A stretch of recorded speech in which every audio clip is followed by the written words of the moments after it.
Looks like Fritz Mueller's the first one on. Bing Bong. Hello, Bing Bong. Do I know who Bing Bong is? I don't know. Do you know who Bing Bong is? No. I don't either. Welcome to all of you today. Joining us for this is going to be an interesting show. We have our live guest from Newport, Rhode Island, the executive director of the Sailing Museum and the USA's National Sailing Hall of Fame. Their induction is this weekend in Newport Beach. Hello, Clayton Allen Embley from the Wheelhouse. He says, Bourbon Country. Training to win. That's John Emmett driving back to Weymouth. He was at the family farm. Joe Holtzman in snowy Colorado in Estes Park. And Mark Wharton Reed is in snowy Michigan. Is it snowing there, Mark? Then it is probably for Clark Chapin and my beloved mother, Janice Davis, as we count down the last few seconds. We'll give you a little preview of what it looks like here in the studio as we get this one across the starting line.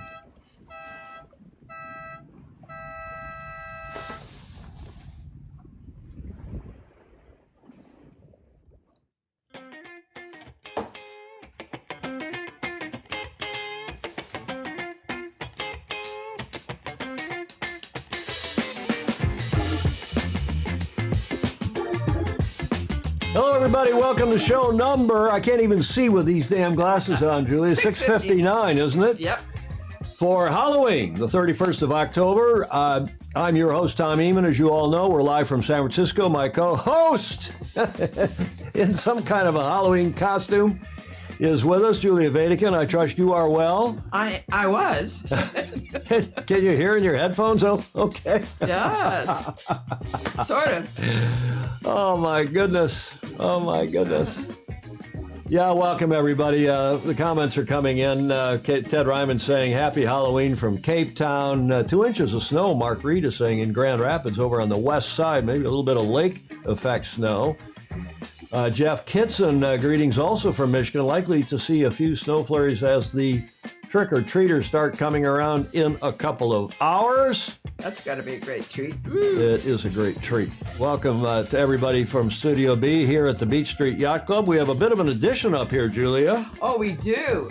And those are, as everybody can read, TFE signal flags. An early birthday present Yes. from Sean and Chris Otorowski, who are board members of Ashley Householders Board, the Sailing Museum, and they were with us here in San Francisco on Saturday night. It was good to see them. They were in great shape. And we were all having a good bit of fun, and we're looking forward to hearing from Ashley about the induction, which is taking place in Newport Beach this weekend, co-hosted by Balboa Yacht Club and Newport Harbor Yacht Club, and we'll get to that in a moment. But in the meantime, we appreciate your support. Please support us. This is viewer-supported media, as you all know.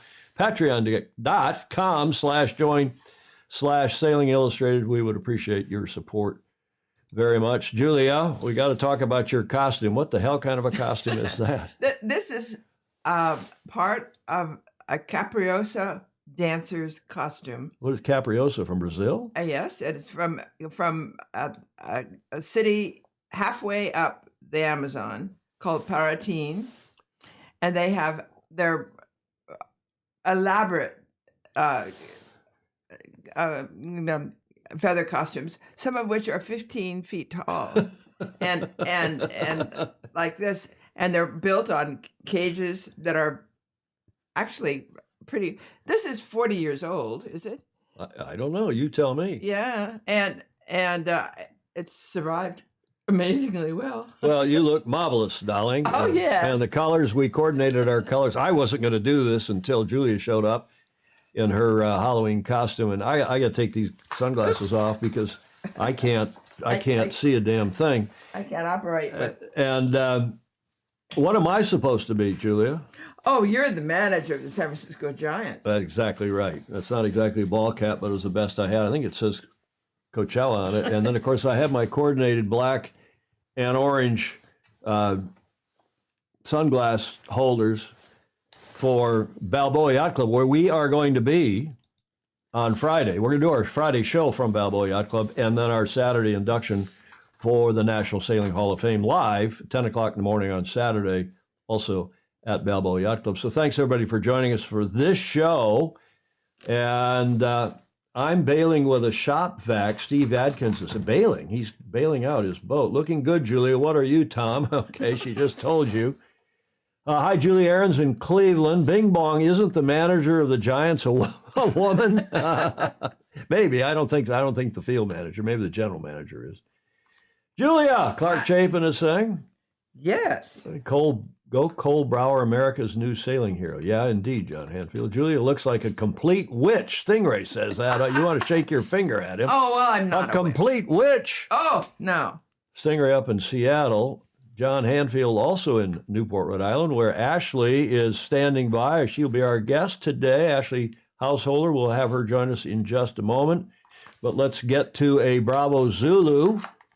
Look at this. Offshore Sailing School is on. You know who that is. That's Doris Steve Colgate. Greetings from sunny Southwest Florida, an offshore sailing school with two National Sailing Hall of Fame inductees, Steve and Doris Colgate, longtime friends, known them since forever.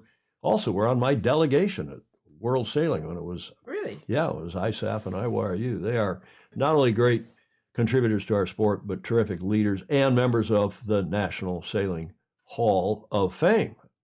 Lovely. And another group going in this weekend, which we'll tell you about when we get Ashley on here in a moment. But we first want to say Bravo Zulu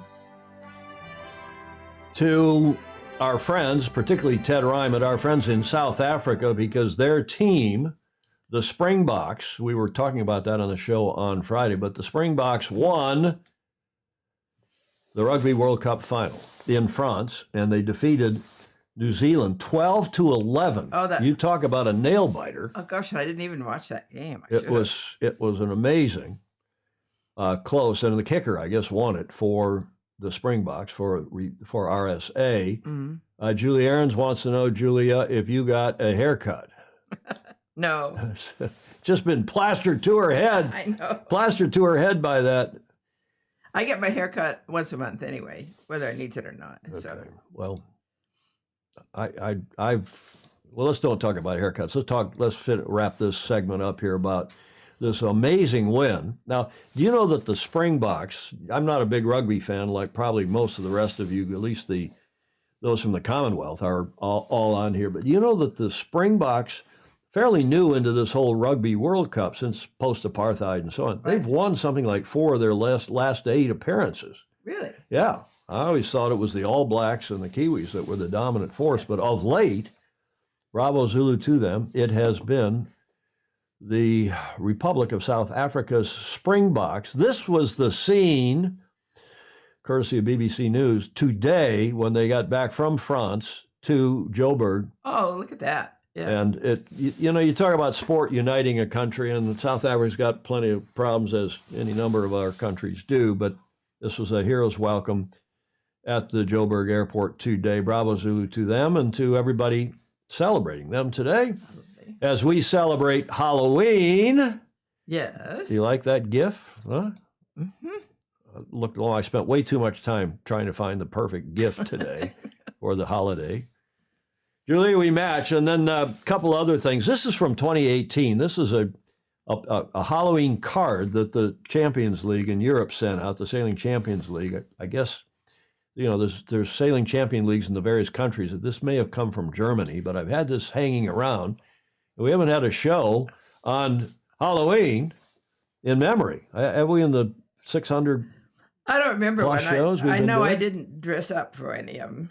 Well, we did dress up for New Year's Eve one time. Oh, yes. So that's the Sailing Champions League. A cool Halloween card that they sent out. Mm-hmm. This is just right next door to Ashley in Newport, Rhode Island, where this past weekend the Sail Newport held their traditional Halloween Howl, which is a youth regatta. They've got opties and I think some Club 420s. I can't remember what else, but a terrific event.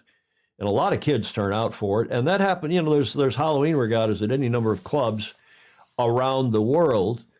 This is a photo at Balboa Yacht Club, the aforementioned, where we will be live with our show at 1 o'clock on Friday and the induction on Saturday. Beautiful shot. In Halloween colors. In Halloween colors. I called that the Sabbath's Coming Home, for lack of a better caption, and that was sent by Christy Underwood, who is the esteemed membership and PR comms manager there at Balboa Yacht Club. This, Julia, you know where that's taken? Here. That was taken last night. That's this moon rising over Berkeley in the East Bay here in San Francisco. The pumpkin moon, and it was spectacular. That was taken with, actually, Mike Radiani took that with his iPhone, but it's still not bad considering. This is a shot from a night ago it's one of our great Fozy and great Fozy photographers, that Graham Sweeney took that, of the same moon, rising in Yell, Scotland. And Graham, speaking of Yell, sent this selfie. That's perfect. Along a Halloween selfie from Yell, Scotland. We've had Graham on the show a couple times. He calls this his Bates Motel shower scene. Now, I ask you, Julia, do you know what this is? What these are? Turnips. No, close though. Close. It is a root vegetable. Oh, and rutabagas. Exactly. Well done. In Scotland, they're called neeps. And in Great Britain, they're called Swedes. I'd never heard of that, didn't know that. No. But in the rest of the world, I think we call them rutabagas. I don't know what you Aussies and Kiwis call them. But this was also sent by Graham, who says, I got to put my glasses on, Julia. I can't read the fine print here in the show. Simply put, a neep is a root vegetable and baffling item of Scottish cuisine. Hang on while I try to explain the neep's role in Scottish heritage. So you don't know what a neep is? Well, you're not one of those you're not from around these parts then. The easy answer is this neep uncertainty is that they are globe-shaped root vegetables of a purple hue, about the size of your head. We call them rutabagas. And unbeknownst to me, but thanks, Graham, for sending this along, in honor of Halloween, we run this quick little hilarious video about what the Scots do with neeps on Halloween. Mary and Peter speak about neepy lanterns. I think the best thing would be to try and visualize what the nip would you hope he would look like when you were finished, and then you would be able to select the nip that you thought would suit best. I'd like it to try and get them as thin and even and as thin as possible, so that when you put the candle in, it lighted them up really good. Well, that's one of the biggest challenges, is getting them so they didn't cleared out without broken them. Then you had to be careful if he was thin, because he would be fragile. The secret is in the hollowing out. The secret is to get them evenly and thin as you can. You would likely maybe a quarter inch to 3/8 of the wah of the nip. You would cut out with a knife to start with, but then when you good to start thinning them, you had the hand on the outside and you had the hand in through the top, and you was just working away with a soup spoon to kind of get them as even as you could. And then you maybe take a felt top pen and draw in the fish that you wanted, or whatever you were wanting to do. And then take a pocket knife and just carve on take the skin off of the outside. Don't cut right through, but just carve in the skin, and that would be enough to let the light shine through and bring up a face upon them. And then when you put the candle in them, you would maybe just cut a pretty round hole at the bottom of them at the back of them to let the air in. And when you put the lid on, you had to take a hole out of the top of the middle too, so that the candle wouldn't get out. Sometimes if you attain a bigger nip lid, rather as using the lid off of the nip that you had, if you made a kind of a bigger lid and put on, that would kind of down for a hat. What's the idea with the pumpkin? Oh, nah.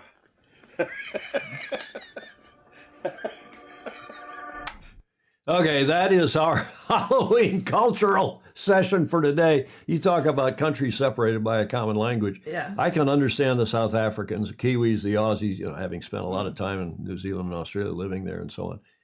But the Scots and the Irish, It's very hard. Graham Sweeney, that's fabulous. Thanks for sending that along. I'd never heard of it. Yeah. I'd never heard of a neep. Had you, Julia? Nope. I'd never heard of, and I see Chris Fury is saying down in New Zealand, he's saying it's called Swedes Down Under. So that's interesting. Here's Sweeney Graham, and we are going to celebrate him because he's a fabulous photographer. And Pindar and McIrvin, a lot of you in Europe have known Graham since forever. He took this in September back at Cromer Boating Pond for the last time where my fascination for everything sailing began. I'm here with the same Birkenhead SY7 Star yacht, but this time I'm the only person here. Times have changed. The world has moved on. Mm-hmm. To celebrate that, we're going to have Graham as our live guest. We've been talking about this. He will join us on the 17th, Friday the 17th of November, and he's already putting together his favorite photos, sailing and otherwise. No, he's very gifted in that. He is indeed, and we're looking forward to having Graham on, as we are this Friday when Gary Jobson and Andy Rose, two members of Ashley's board of directors for the Sailing Museum and the National Sailing Hall of Fame. They will be my guests on the Friday show, which will go live from Balboa Yacht Club in Newport Beach. They'll be on for the first hour, and then the co-chairs of that whole event down there, it's being co-hosted, as I mentioned, by both Balboa Yacht Club and Newport Harbor Yacht Club.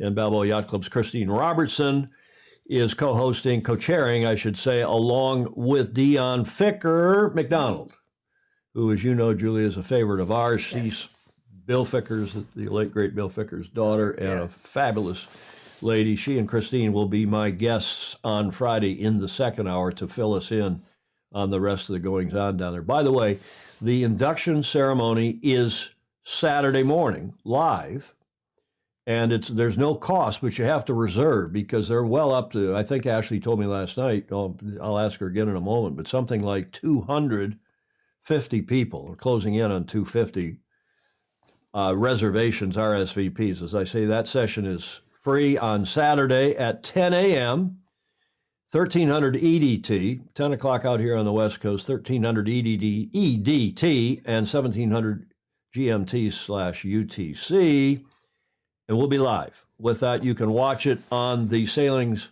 Hall of Fame's, their YouTube channel, the museum. Ashley and I got to decide where all we're going to, but just Google it, and it'll be, and I'll also stream it here on Sailing Illustrated's YouTube channel, probably not Facebook, maybe. We'll see. Yeah. But that will be Saturday from Newport Beach, and we're looking forward to that, as we are next Tuesday's show. I know we have Graham Sweeney teed up, but next Tuesday, Hamish Ross. He hasn't been on for a long time. Dr. Hamish Ross has not been on. You're absolutely right, Julia. He will be on live via Skype from New Zealand, and we've got a couple surprises in store for all of you with Dr. Hamish Ross, the America's Cup history and sailing history in general guru, and our longtime friend, and at times adversary, as Sean Connery would have said, speaking of Scots. He was Scottish, wasn't he? Yeah. Huh? I think so. I think he was, too. Hamish Ross on next Tuesday. And for those who don't know, tell them what Hamish Ross's PhD is in. Well, you tell them. The America's Cup. He's the only person I know who's got a Yeah. PhD in the America's Cup. Yeah, and he really does know everything. You look great, Julie, in that black and orange. I think Right. I look like a crouton. Let's see what we've got. Working from the bottom up, Jeff Kitson, who's outside of Detroit. U.S. Sailing Hall of Fame, great organization to recognize outstanding members of our sport. In 2014, the induction ceremony was co-hosted here in Detroit at the Bayview Yacht Club and the Detroit River Yachting Association, DRYA. Excuse me. I was the 2014 DRYA Commodore, Jeff is saying, that year, so I had the opportunity to get involved with local logistical planning leading up to the event and met a lot of great people. Mm-hmm. Indeed. And anybody of you coming this weekend, whether it's to the cocktail party on Friday night or the induction ceremony Saturday morning or the gala dinner Saturday night, you got to make reservations. Go to Ashley's website. She'll tell you in a moment about doing all that and what's still open, if anything. She's got a lot of people showing up, which is terrific. John Lamberts, Van Buren, typical Dutch, late. Hello, John, in the Netherlands. Stingray John needs to be jealous of Graham's beard. I think he's talking about John Emmett, Julia. Yeah. John's pretty clean shaven most of the time these days. And you can tell usually when his wife is in town. Yeah, Emmett's wife. Emmett. She's going to be in China until what? Did he say April? Yeah. Bloody hell. Seems like a long time. Clark is saying that SI had a Halloween show way back in 2017, but none since then. Okay, well, see, he watches that stuff for us. And notates it, thank God. Yeah, and this he'll notate is Ashley's first of what probably is going to be a number of times here with us. David James, now how would an American living across the bridge know this? Neeps and tatties are a traditional part of a Burns Day dinner. Yes, I read about Burns Day dinners this morning in preparing this segment, or last night, I guess it was. This is the weirdest Scots accent on that video. Andrew McIrvin, who's also somewhat of a Scot, although he's a British surgeon, consulting surgeon in London. Nice to see you on, Andrew. Mm-hmm. Stingray is, oh my God, is that supposed to be a good accompaniment with a Scotch whiskey? Clear as mud. Even Ryman can't understand him. Mm-hmm. He's from England originally. And happy Halloween from Christopher and Jane Gillingham in Leamington in the UK. And on. Lots of comments coming. Peter Holmberg has a serious sailing family tree. Hanfield is saying, Mom was the first female sunfish champ. That is true. Hello from Snowy. Not that I would doubt it, but that's a good point. Thanks, that's John nice. Hanfield. Hello from Snowy White Bear Lake up in Minnesota. Jay Rendell. And what else? Stingray saying on this day in history, they did two remarkable things. They discovered pumpkins and witches. Like, what's Stingray? Now, come on. Okay. Julia, grab your mic and just swing it over. Don't pull it down. I just swing it over so it's pointing more at your mouth. Somehow it got pushed over toward the wall there, so we can hear you better. There we go. Let's carry on and see if we can't bring Ashley in here. She's standing patiently by in Newport, Rhode Island. Where the Sailing Museum, it started out in Annapolis, but it's been Newport for 3 years now, and on Lower Thames Street in what used to be the America's Cup Media Center, back until we lost the cup in '83. Ashley, welcome. Hi, Tom. Thanks for having me. Are your ears burning after all that? Absolutely. That was a nice lead-in. Thank you. Tell us about your lovely museum. And it is fabulous. So you've only been the executive director for what, a few months, but you designed a lot of the inside, a lot of the exhibits, did you not?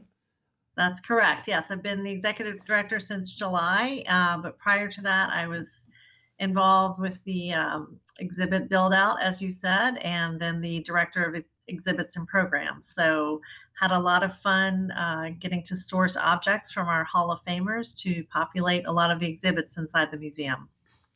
Okay, well, why don't I open with this video it's been on your website. We may have even run it on the show once or twice. It's not the big fly through. We have a fabulous new video at the end of this segment with Ashley actually flying from the front. In fact, this is a screen grab of that video, Ashley. And then the drone flies through the doors and through the museum. It's a fabulous bit. We'll also run a similar one on the show on Friday. And maybe Saturday, well, we will for sure on Saturday morning at the induction ceremony. But let's have a look at the overall, the general video and promo for the Sailing Museum.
Okay, well, we're going to show you a video in a moment and have Ashley walk you through it. I see all those Mount Gay hats. I hope you got a sponsorship from Mount Gay for those, Ashley. We have not, but that's not outside the realm of possibility going forward. We just had to include them, of course. Okay. Stingray saying, gorgeous place, well done. It is indeed. And I also want to say that we had, you probably don't know this, Ashley, we had a FOSI, friend of Sailing Illustrated, Greg Phillips from Australia, who was passed, I think it was Greg Phillips, wasn't it, Julia? Who passed through there this summer, earlier this year anyway, passed through the Sailing Museum and did an interview and so on, and took some really nice photos and videos himself. I've not been in it yet. I've not been back to Newport in some time, but everybody who has been says, Ashley, it's terrific. Congratulations. And the videos Thank have you been so well much. enough, so I think I've been through it. Yeah. Exactly. Tell us a little bit about how it came to be in Newport and what's going on. Yes, well, we look forward to welcoming both of you when you have time to come out and see it for yourselves. But we are now the permanent home of the National Sailing Hall of Fame, which was started in Annapolis in 2004. And they had talked there about starting a museum, having more of a permanent building.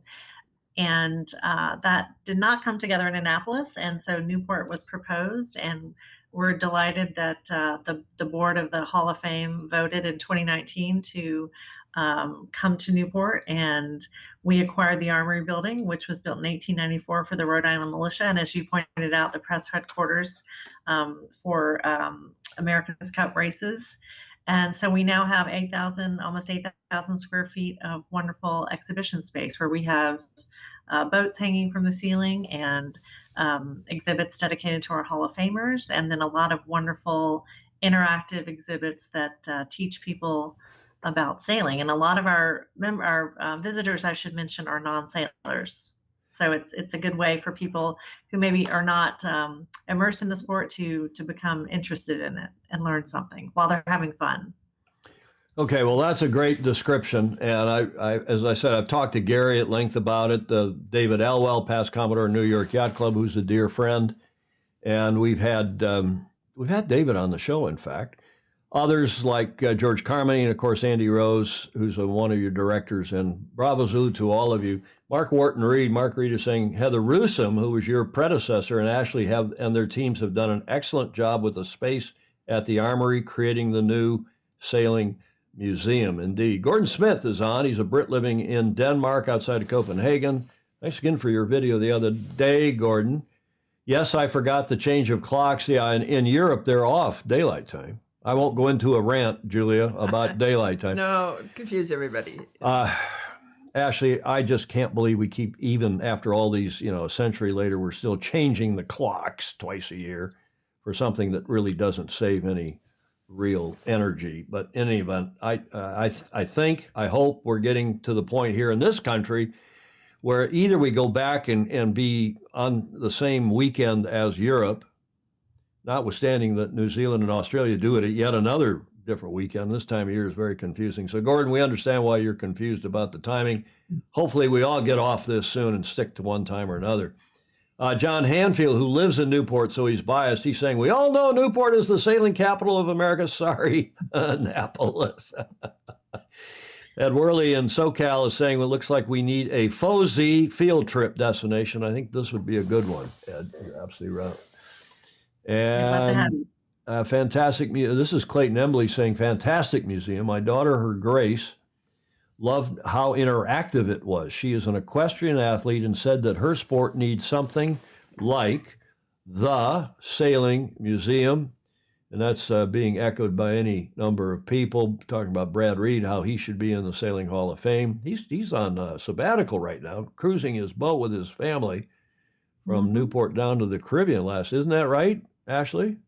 That's correct, yes. Okay, your video, we got a little video interrupt us there with you. Yeah. If you can, I don't know if you got other things on your Wi-Fi that you can get people to turn off there, but we'll go with it. Shots at Dalton. One question. This is Hamish Ross. It's up above where we are now, but he's saying, is it pronounced, because I just pronounced the word for the street, Thames, Thames. And in Newport, Rhode Island, it is pronounced Thames and has been since the 1700s. Really? Yeah. And of course, it was originally pronounced Thames. All the Brits on here will correct me if I'm wrong, but originally it was pronounced Thames in the UK until one of your kings came along. One of your kings came along who had a lisp and couldn't pronounce the TH, so he called it Thames, and everybody said, "Well, we got to throw in with the king," and he calls it Thames. We'll call it Thames, and the River Thames, of course, has been that ever since. Now, is that right, Ashley? It's called Thames there, and is that the reason why? It is called Thames here. I don't know the origin other than, we just Americanized it. Well, you're going to get asked that now, so you better have the answer next time a Brit Okay. comes in there and says, or Hamish Ross himself says, "Why are you pronouncing it Thames?" It's always been pronounced Thames in New Portia, in Newport, Rhode Island. I can tell you, having lived there for a long time and loved Newport, still my favorite town in the U.S. My favorite town. Is there, Fritz Mueller asking, Fritz is down in Miami, is there a vintage sailboat museum for dinghies? There is a museum over in in Fort Adams that was the kind of the vintage sailing museum. That's closed now, isn't it? Yes, that was the Museum of Yachting. Museum of Yachting. And it during the pandemic, did it wrap up? Years before that, it's been a lot of their collection was absorbed by IRIS, the International Yacht Restoration School down the street. Yeah, down Thames from you. Down Thames, exactly. Okay. Yes. Okay, let's go on, and I'm going to put some pictures up here for us of the, what is it, 8 inductees? 10 We have 10 this year. 10 We have 10. inductees this year. It's a pretty good class, the class of 2023. And tell us, if you would please, about each of these gentlemen and ladies, and maybe I will chime in as well. The first being Skip Etchells, who passed away in '98, and of course he designed, Julia? The Etchells. The Etchells sloop, better known as the E-22 these days. Ashley. Yes, well, certainly, Star Class champion, joined, we've already talked about the Etchells Class 1 design, joined Sparkman and Stevens later in life before founding his own firm. I'm laughing because the comments the comments come in a few seconds afterwards, Ashley, and they're talking about the list. We'll go back and talk about King George I and about the Spanish king. That's why they thought they have Barcelona, because the Spanish king had a list. That's Mick Irvin's. Okay, great. It could be a whole show of its own. Yes, we can go lisping. Just this topic. Skip Etchells, one of the most successful classes. I think he designed it hoping it would be in the Olympics, and it ended up not being in the Olympics. The Soling, designed by Jan Ling of Norway? He's a Scandinavian anyway. I can say that as a Norwegian. And the Etchells class has gone from strength to strength. In the meantime, it's sailed actively in the UK, the US, Australia, and Hong Kong, and more. I think David James, who's on here, Julia, I think David James sailed Etchells in Hong Kong when he was living there, doesn't he? Let's see if he chimes in. Yeah. Next, after Mr. Etchells, the late great, is Timothy Hogan. Yes, go ahead. Go ahead. Tim Hogan, born in 1948. Our Lifetime Achievement Award inductee this year. Certainly instrumental in the high school sailing program with the Interscholastic Sailing Association. Which, since his involvement, it has grown to include over 600 schools. And he's a hometown Newport Harbor Yacht Club member. So I love that he's being inducted at his home club this year. For our non-American sailors, first of all, what is interscholastic sailing as opposed to intercollegiate sailing? And then what is a Lifetime Achievement Award as opposed to just being inducted into the Hall of Fame? Okay, first question, interscholastic sailing is high school level. We have incorporated high school sailing into the museum exhibits. Certainly working with Tim, he managed to loan us the Mallory Cup which I'm sure a lot of people would recognize names on the Mallory Cup, started in 1930 for high school level sailing. And so that's how it differs from intercollegiate. And then Lifetime Achievement Award winners are designated for kind of their overall body of work, overall contributions, just over their lifetime of contributions to the sport of sailing. He did, and he's still around, and he's just retired. He ran interscholastic sailing, if I remember well, since 2005. I mean, a long time, and it's really built it up. High school sailing in this country is a thing, not just on the coast either. It's quite a deal. David James says, yes, he did race Etchells in Hong Kong. He went to the Worlds in San Diego representing HKG, actually. Great fleet there. And Touchwood BV, the Sitka spruce specialist, I don't know who that is, but welcome. He's saying, yes, Jan Linge, Soling and Yingling, designer and more. Yeah, he is indeed from Norway. Josh Toso, the esteemed former marketing manager at U.S. Sailing and now with us, I can remember, do you remember the name of his company? He's now with the very, very fine small boat purveyor here in the U.S. The Sailing, Josh will put it in his comments. He thinks that the TSM, you're the sailing, were the same builders as the College Football Hall of Fame in Atlanta. Similarities include an avatar that follows you through your experience, type of boat and really cool feature, especially for newcomers to the sport. Is that all true? I can certainly confirm. I know that the designers have certainly designed other halls of fame. I'm sure Josh is right on that. I've met Josh. So I believe him. I'd forgotten that detail. But yes, we have an item where you come in. The first thing you're asked to do is to choose a boat, and then you get to name the boat. And that acts, as Josh said, as your avatar as you go through the museum. And then as you complete the interactive activities and win a prize for it, those populate in a digital locker for you. So it gets your competitive side going. Oh, that's nice. Very interesting. Yeah. Thank you. Yeah, Josh's company now is Starting Line Sailing. That's it, Starting Line Sailing, Zim, West Coast Sailing, and Hobie Sailboats. Now, ladies, and our Fozy, I ask you, thanks to John Sangmeister, I know that today is another historical, speaking of Hobie sailboats. Do you know what happened on this day in history apropos Hobie sailboats? I don't. The late great Hobie Alter was born. He revolutionized the sport, off the beach catamarans and so on. Yeah. Have a Hobie day. So we remember him on this day as well. Tim Hogan, high school sailing, Lifetime Achievement Award, and a terrific guy. And here's another terrific guy with whom I've done a couple America's Cup campaigns. He is the king of sailing in the Caribbean, the Caribbean's most successful sailor ever. The Olympics, he's an Olympic medalist, and I think the first Olympic medalist from the Caribbean. I'm not 100% sure. Ashley, you'll know. But he also did the America's Cup. He's won one design championships, and also offshore and match racing championships. Ashley. That's what I was going to say. Yeah, certainly. Caribbean sailor, you stole it. Yes, match racer. I think you are right about the Olympic tidbit that you mentioned there. He won a silver at the 88 Games in Seoul, and it was the first medal for the U.S. Virgin Islands by an athlete in any sport. I wonder if it was USVI or if it was all of the Caribbean. Somebody on here will know. Maybe Taylor Canfield's dad, Bill Canfield, might know that.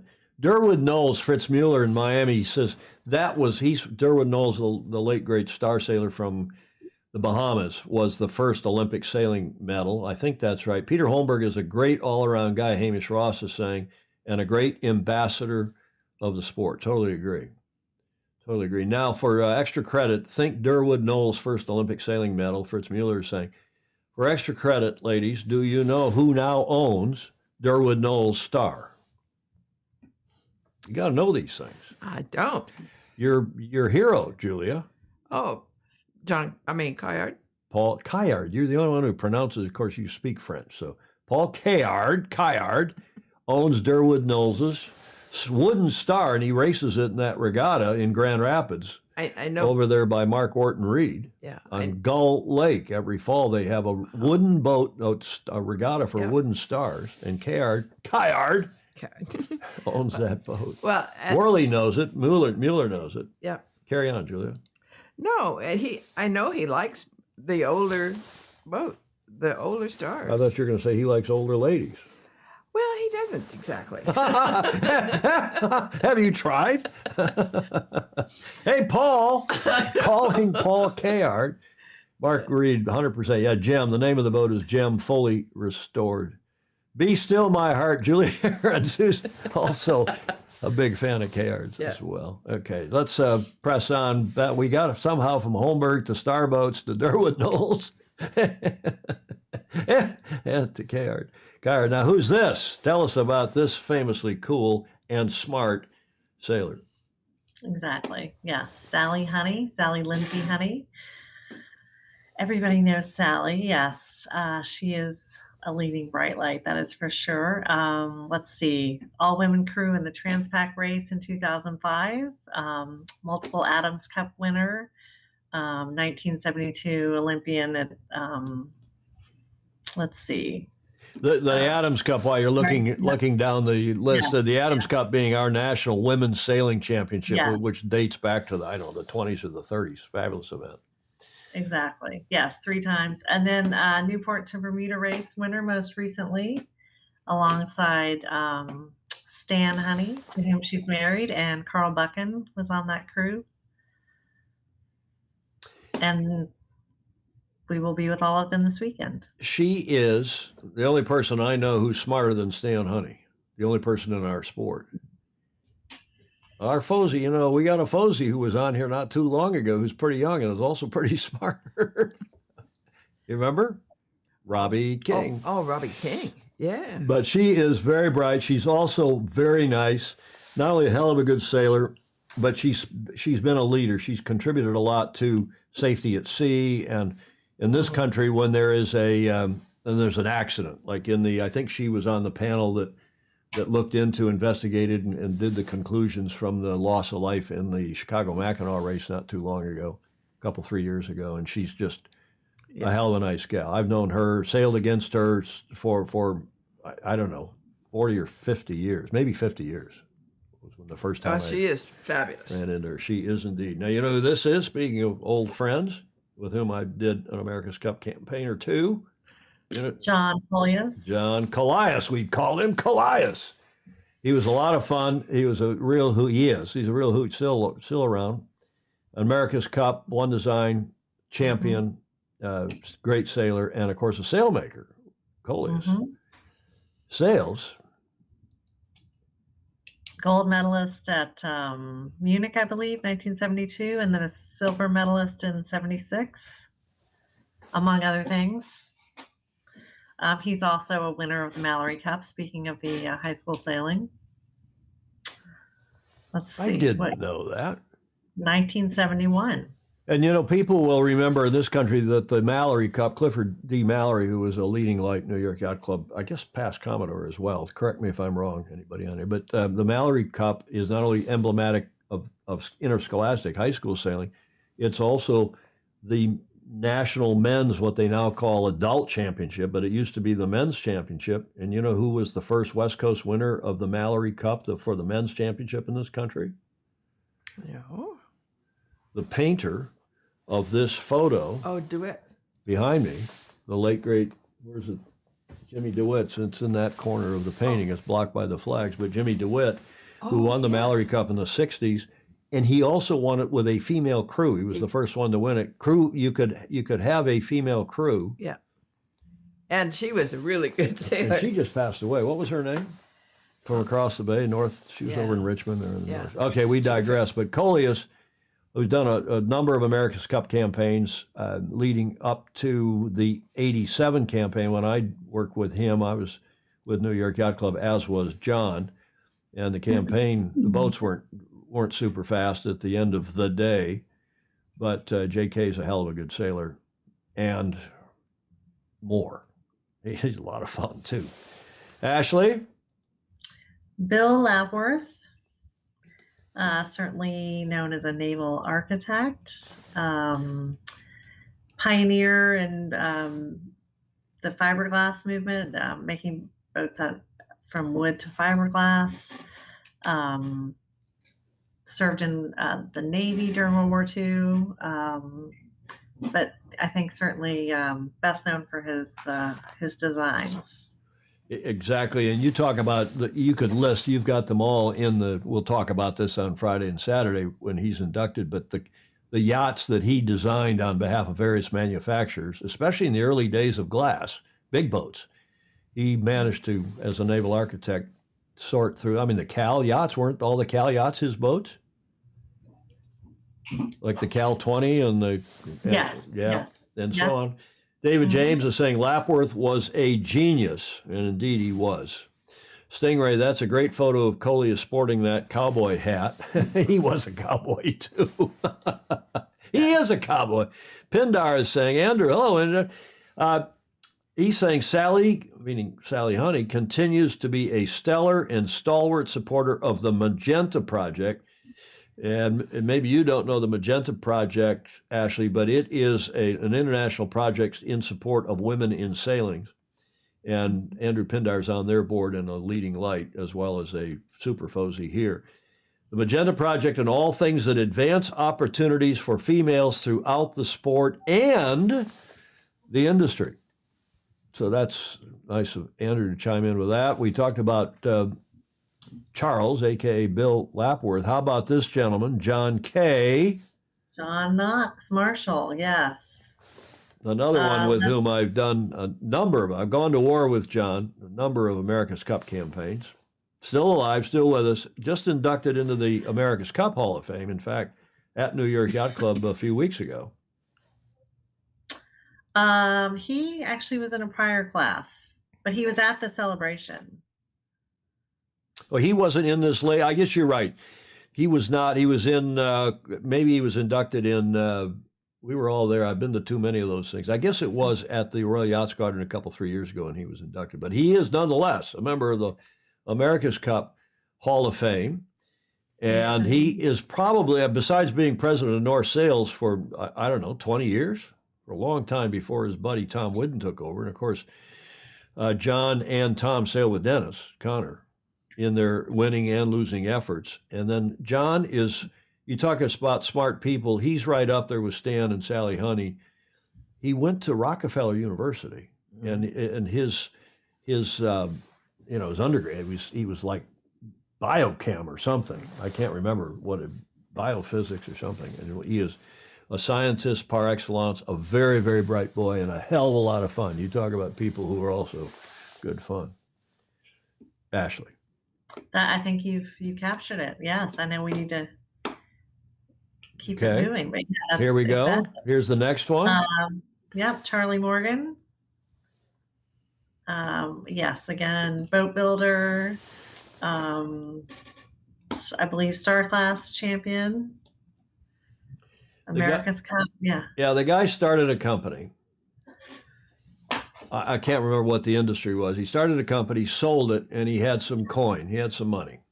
And with that money, he decided to launch an America's Cup campaign. You remember Heritage and Dion Ficker McDonald, if she's watching.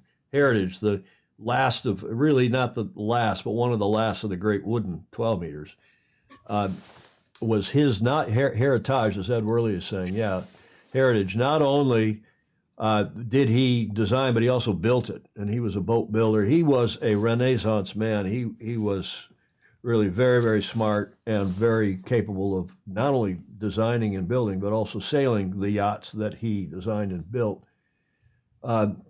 And he just passed away. He was a Fozy. He used to come on here and watch the show. He didn't comment very often, if ever. He may have put one or two comments on over there on the screen. But it was generally, he was sending me notes after the show, making pithy comments about, hey, that was really good, or that wasn't so good. And I'm very fond of him. Also because he was, I think when he died, he was New York Yacht Club member #1. Really? Yeah, he and Harry Anderson were like #1 and 2, and we'd go to those dinners of the top, 100 or 200 people, and just fabulous, fabulous people. What else here? What U.S. Wooden 12 fog machine, which is who is Fog Machine? We still don't know who Fog Machine is on YouTube. What U.S. Wooden 12 was built after Heritage?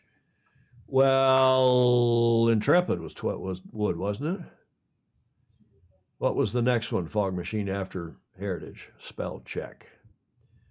The Fuzzy Fozzy is on. Rick Bannerow. Hello, Rick. He's in the house after a week in Belize. Sorry to be late. Was hauling the boat for the winter snow. Oh, Valiant. Thank you, Ed Worley. Ed Worley knows this stuff. Valiant. It does. The wooden 12. Was that the last wooden 12, Valiant? Ed Worley? We're in the 12-meter era. David James reminds us that it was Jocelyn Nash was the name you were looking for. Third crew was Jake. How does he know this? Jake Van Heekeren, sailing in the Mallory Cup. Boy, we are covering the waterfront here today. Shall we move on? Let's do it. Bob Perry. Still with us.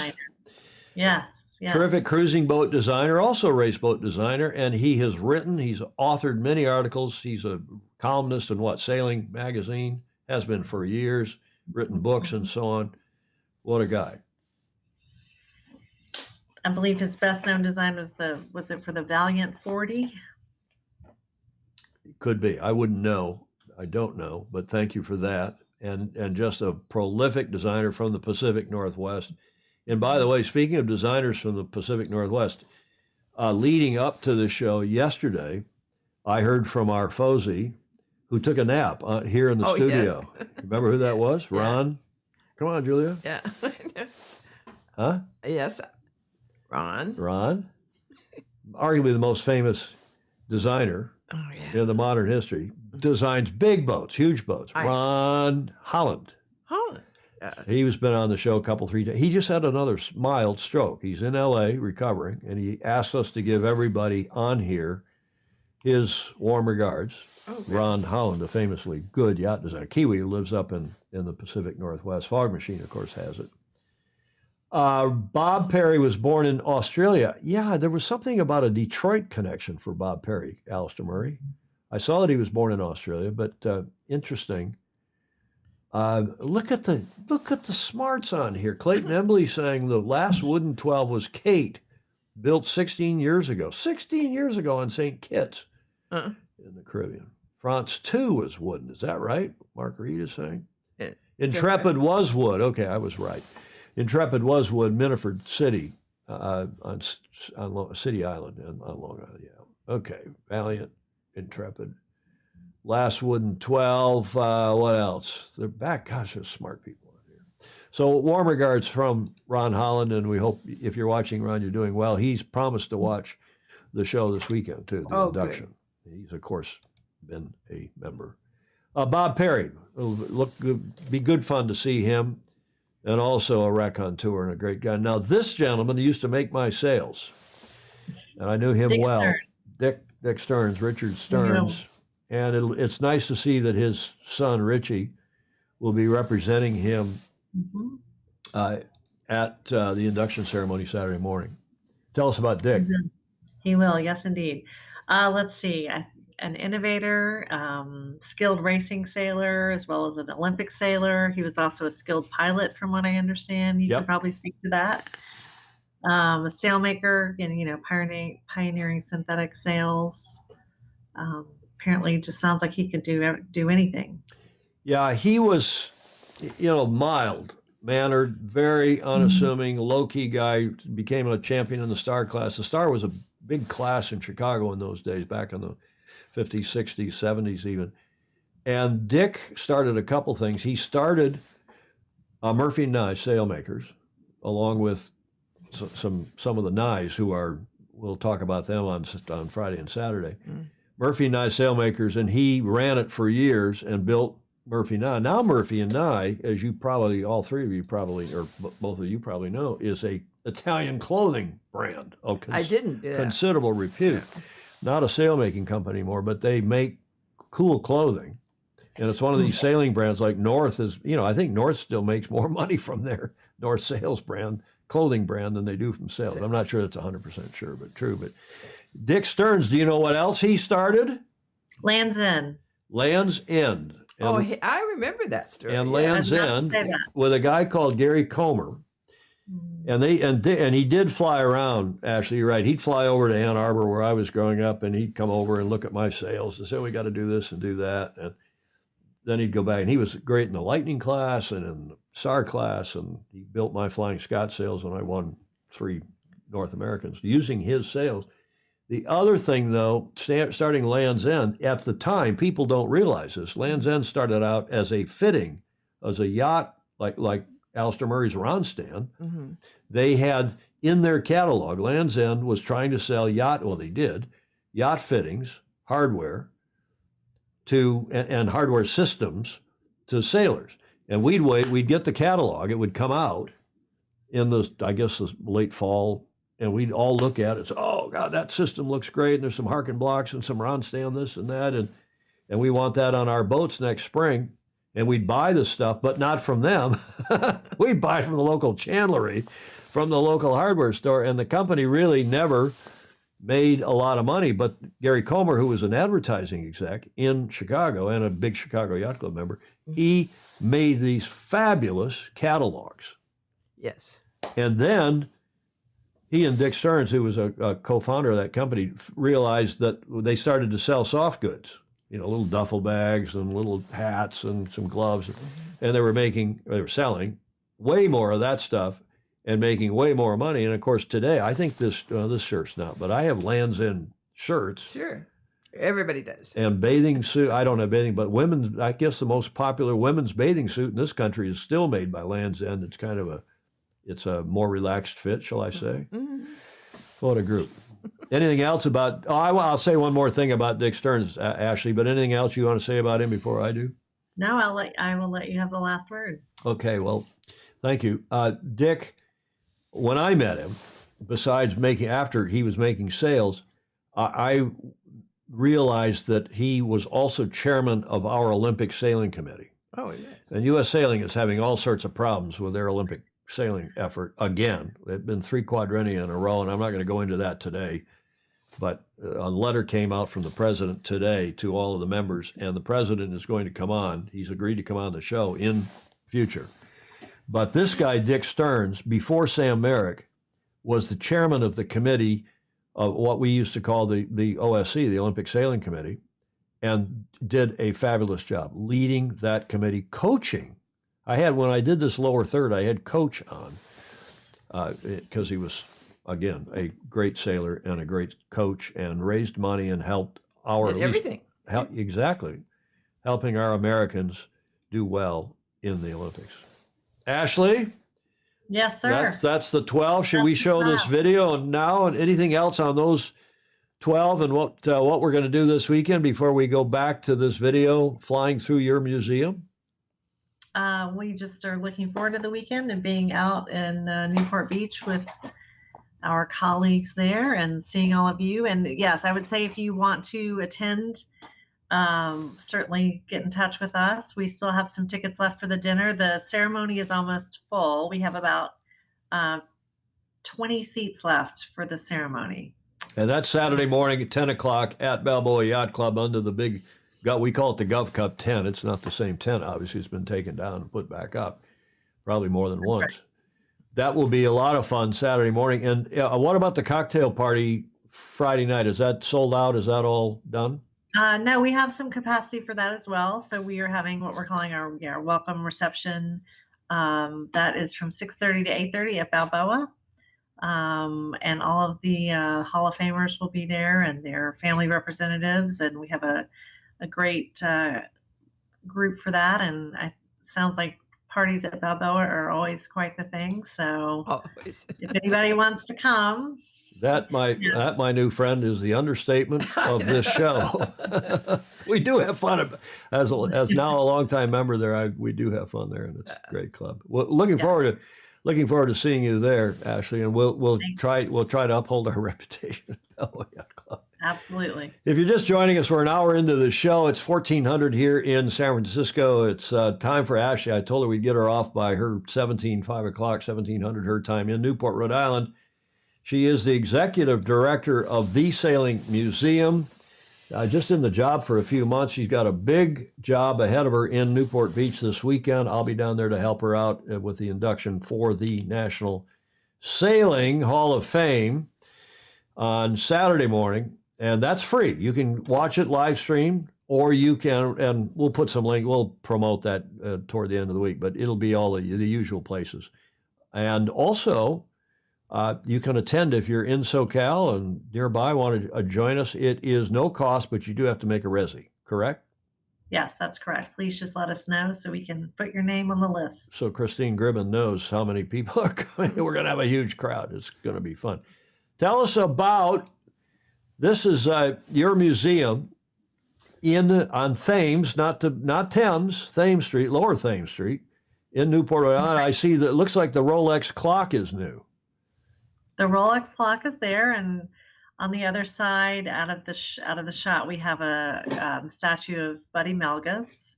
So those two kind of anchor that courtyard for us, and we continue to kind of update that and make it a sailing friendly destination. And we feel like the stone facade is a little, we want to make it a little more welcoming. So we've had some signal flags out there this summer, and we're working on our landscaping, but those are our front doors. They are, and it's a beautiful spot. We're going to show you inside. That reminds me, though, this weekend, Gary's got 2 videos that I think he's produced, Gary Jobson. One, kind of the life and times of Buddy Melgus, mm-hmm. and a special tribute to him, which I think we're going to air now on Saturday morning and also at the dinner Saturday night. Oh, good. And also a special video tribute to the late, great Bill Pinkney, who just passed away. Yes, that's tributes to the 2 Hall of Famers that we lost this year. Yeah, that'll be nice. So tune in for those tributes. As I say, we will show you those on Saturday morning on the live stream for the induction ceremony for the National Sailing Hall of Fame. Ashley, talk us through this video, if you would, please. Absolutely, yes. So, as I said, that's our exterior courtyard. You enter through our front doors there. We have a museum store on the right where you can buy all sorts of fun gear with Sailing Museum and Sailing Hall of Fame logos. This is our stairwell going up to the 2nd floor, and you see on the wall there, those are burgees representing our member yacht clubs. We are now on the Dorade deck. Many of you may have sailed on Dorade or certainly know of her. We have a collection of objects both from the 30s and from present day. And I can stop the video if you want. Just say hold it or freeze it if you want, and carry on. Okay, thank you. Great overhead view. This is our almost 8,000 square feet that I talked about earlier, but we have exhibits about America's Cup Hall of Fame. We have just named the hall after Ding Schoonmaker, so we are proud now to be Schoonmaker Hall. We had that dedication on September 21st. That's a J-boat, not cut in half, but certainly a cross section, so folks can kind of realize, non-sailors realize what it's like in there. We have areas, there's Courageous on the floor. If you see the green outline, that's in our teamwork section. The grinders there, and Sophie Biddle, by the way, was on the grinders in that earlier video, the daughter of Hall of Famer John Scott Biddle. So we have interactives where you can sail there with a wheel, and we also have one with a tiller, kind of on the other side of the museum. Let's see. Yes, that's Grab the Wheel and Steer for Home. You can see the various boats. There's let's see, the ice boat up above, which you can see. Oh yeah, I didn't see those. Yeah, the suspended. Is that a DN? What kind of ice boat? It is, yes. Yeah, it was the first boat to arrive in the museum. This is our Hall of Fame area, so we have cases of objects there you can see, as well as this interactive screen where you can look up any America's Cup Hall of Famer or a National Sailing Hall of Famer. A navigation case. This is talking about Dennis Conner and Tom Whitten, and also Gary Jobson and Ted Turner. So some skipper tactician duos there. We have some cases that talk about inside sailing culture and the influence that sailing has had on American culture. This is our competition area. So we talk about iconic regattas and the Olympics and the America's Cup, as I've said. Now, where's your Mount Gay sponsor? I know. I know. We need to work on that. It's a good thought. I'm glad we had this conversation. Flags, ties, belts. Looks like Harkin shoes. Talking about all the things. That's a Prada shoe and a tie. Oh, Prada shoe. For the America's Cup when it was still in Newport, and a little tie clip there. We have some Prada Pirelli items, as you see. A moth. That's a tank test model from Annapolis, from the Farr design offices. When they closed, they offered that to us, and we inducted Bruce Farr last year, so we were delighted to have that addition. Is this all on one floor, or is there more on the bottom floor? No, so this is all on one floor. We're going over to the Opti there, as you see, little Opti. It's all on one floor. And if we continue to the back, you can see these doors open out to the harbor. And then we had already been upstairs. We went first upstairs to the Dorade deck. I see. That's Paul Kayard's boat there on the right. Let's see, what else? Stan Honey's Emmy in the case that we just went over. Nice. Yes, it's really a handsome layout. Really is. Thank you. How much had to be raised, all in all, to put this together? Yeah, the building. It was a $10 million capital campaign. And yes, Heather Rusum is the one who got the keys to that empty building. It wasn't entirely empty. She still had to work on kind of helping to vacate the antique marketplace that had been on site. So she did yeoman's work on that initial development of the interior space, and then with the fundraising campaign for the building. With the building restoration and all the exhibits, it was a $10 million job. Mm-hmm. Well, you've got a real endorsement here from one of our FOSI, Jonathan Frank, down in Houston. The original artwork, Corpus Christi. I mean, he's down there, and he talk about Renaissance man. He flies, he sails, he's a pilot for United, and he also is a painter. That painting over Julia's shoulder is from the 2013 America's Cup here, when the Kiwis almost capsized. And he is, Jonathan Frank, he's saying that the original artwork there in the museum is spectacular as well. There's no finer endorsement than that. Well, thank you. John Lamberts Van Buren is saying that the Sailing and the America's Cup Hall of Fame cooperate on basis of friendship and mutual respect. That is in today's world, I think he means, is not a given. Speaking of which, you're not only the National Sailing Hall of Fame, you have the same board for both organizations, right? For the Sailing Museum and the Hall of Fame? That's right. Yes, we are the Sailing Museum and the National Sailing Hall of Fame. But you've also got quite a cooperative relationship with the museum up the shore, up in Bristol, run by Billy Lynn, another longtime friend, who's the executive director, president of the Hairsoft Museum, Maritime Museum, and also the America's Cup Hall of Fame. What are you doing to bring those two organizations closer together? Well, certainly they are a partner with us in this endeavor, and we have objects on loan from the Hairsoft collection to populate our America's Cup exhibits, the America's Cup Hall of Fame. They are the permanent home of the America's Cup Hall of Fame, so they certainly retain those licenses, and that is where the home of the America's Cup Hall of Fame will stay, is in Bristol. But we work with them to act as a presence for the America's Cup Hall of Fame in Newport, and they have events at the museum, which we always enjoy. So we're still finding ways, I think, all the time to partner with one another. So are you going to bring, for example, some of their exhibits down from Bristol and display them perhaps in the summertime there, some of the America's Cup Hall of Fame exhibits? No, those will stay at the Harris-Off, but we're doing our own kind of exhibits that will certainly highlight more about the America's Cup.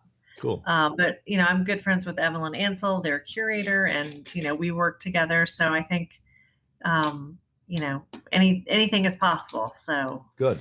We have a great relationship. Julia, any final comments or questions to wrap this up with Ashley, who's given us an hour plus of her time? Yes. No, I'm just continued to be impressed with the final dressing, if you will, of the museum. It looks really good. Well, thank you. It was a huge team effort, and certainly many who were involved initially get so much of the credit. It's just, I'm just delighted to be a part of it. We're delighted to have you on the show and leading the way there, along with the rest of your board. Ashley Householder, the new recently, 3-4 months? 5 months. 5 months executive director of not only the Sailing Museum, but also the National Sailing Hall of Fame there on Lower, not Thames, but Thames Street in Newport. Right. Thank you very much for joining us, and I shall see you. When do you arrive in Newport Beach? Tomorrow afternoon, about 3:30. Okay, well you can pave the way. I'll be down there Thursday afternoon, and again we'll be live streaming the National Sailing Hall of Fame induction Saturday morning at 10 a.m. Pacific, 1300, 1 p.m. Eastern Daylight Time. Is it daylight time still? When do we go off this coming weekend? I think it's Sunday. Sunday, so it'll still be daylight time on Saturday. And then we go, what a terrible thing this daylight standard switchy-rooney stuff is. But regardless, we'll see you then. And thanks very much for joining us today, Ashley. Much appreciated. Thank you so much. And thanks so much for streaming it this weekend. Look forward to seeing you. We'll look forward to you. So, thank you. Bye. Take care. My pleasure. Bye-bye. Ciao, ciao. Julia, that was fun. That was nice. Clark Chapin back and forth with some comments here. Good job, Don Lunabos is saying. Thank you, Julia. Yeah, we appreciate her coming out. We got a little more to talk about here in our beloved sport. There's that rant again. Yeah, and if you expect me not to rant about that, Clark, until Clark's kind of he likes daylight time in Michigan because he gives it. But Michigan, I'm going to rant because Michigan is so far west. The Michigan wanted to be on New York time, right? Not Chicago time, right? So Michigan is on Eastern time. They should be on Central time. Yeah. But they wanted to be with the markets and with the trains in those days. Right. The trains, the New York Central Railroad, which goes right through Ann Arbor and right through southern Michigan. And it's croutoning. But you do have double daylight savings time in Michigan in the summer because you're so far west. You've got light till almost 11 o'clock early in the summer. It's nice. Mm-hmm. But, you can have that anyway. Who cares if you could stop work at 4 and go sailing at 5 and sail till 10 or whatever you want to do? We love those late sunsets over Lake Michigan. Mark Reed over on the west side of the state. Okay. Bravo Zulu, Ashley, Clark Chapin is saying indeed. That's very much appreciated, Clark, for that, and also for Ashley coming on. She's a busy, I was going to say busy beaver, but Stingray probably wouldn't approve of that. So she's a busy lady getting ready for the festivities in Newport Beach, our Newport, here on the West Coast this coming weekend. We normally play this at the top of the show. John Emmett's Coach's Corner. The Super Fuzzy John Emmett is with us as usual. I think he's at the family farm, but he's probably been driving back to Weymouth, and he's probably there by now. Haven't seen him on yet, though. Here's his report for today.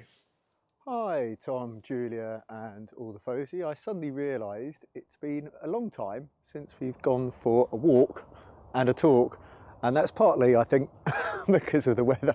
I'm just going past the washing line at Inverhorn Farm, and yeah, it was quite good fun the other day trying to dry out my sailing kit from the weekend competition at Grapham, because it was just raining, blue sky, raining, blue sky. And actually that's part of what I do for a living. You know, looking at the cloud and seeing where the new wind is going to come from.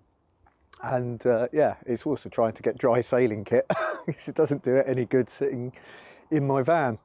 So today, little walk and a talk, and I'm going to talk to you very much about teamwork. I'm sure you know what a huge fan I am of the squad system, but it's, you know, it's quite a complicated thing, and it's something I've always done. Even though you have one primary athlete, for example, Lily or Tula, you're always working in teams, and it's that buy-in. So the first thing I've always said is that you have to work hard, and you need that basic level of buy-in for a squad to work, because if one individual isn't working hard, then it really disrupts the whole group.